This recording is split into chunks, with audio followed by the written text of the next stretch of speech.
भारतीय स्वातंत्र्याची सुरुवात ज्या ठिकाणी झाली अशा चिमूरच्या क्रांतीभूमीला देवेंद्र फडणवीस यांनी भेट दिली आहे। यावेळी जनतेशी संवाद साधताना त्यांनी महायुती सरकार हे राज्यातील शेतकऱ्यांसाठी आणि त्यांच्या विकासासाठी कसं कटिबद्ध आहे हे सांगितले। तसेच शेतकऱ्यांसाठी उपयुक्त असलेल्या योजनांचा पाढा त्यांनी वाचला आहे। पाहूया। आज मला आनंद आहे, शेतकऱ्यांकरता आपल्या सरकारने अनेक चांगले निर्णय घेतले। धानाच्या शेतकऱ्याला आपण 20,000 रुपये त्या ठिकाणी बोनस दिला। मागच्या काळामध्ये कापूस आणि सोयाबीनच्या शेतकऱ्याला त्या ठिकाणी भाव कमी मिळाला तर त्यालाही आपण 5,000 रुपयाचा बोनस देण्याचा निर्णय घेतला।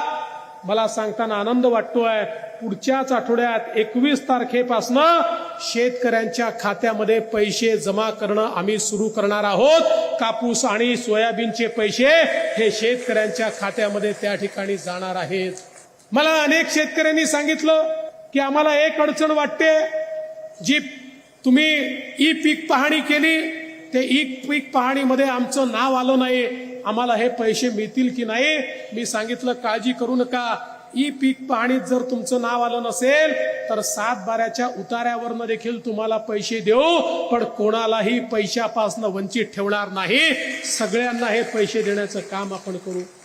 आज तुम्ही बघा, आपण 1 रुपयात पीक विमा ही योजना सुरू केली। एकट्या या मतदारसंघामध्ये बंटी भांगडियांच्या प्रयत्नातून 90 कोटी रुपयाचा पीक विमा जमा होतोय। 30 कोटी रुपयाचा पीक विमा शेतकऱ्यांच्या खात्यामध्ये जमा देखील झालाय। उर्वरित शेतकऱ्यांच्या खात्यात देखील पैसा जमा होतोय।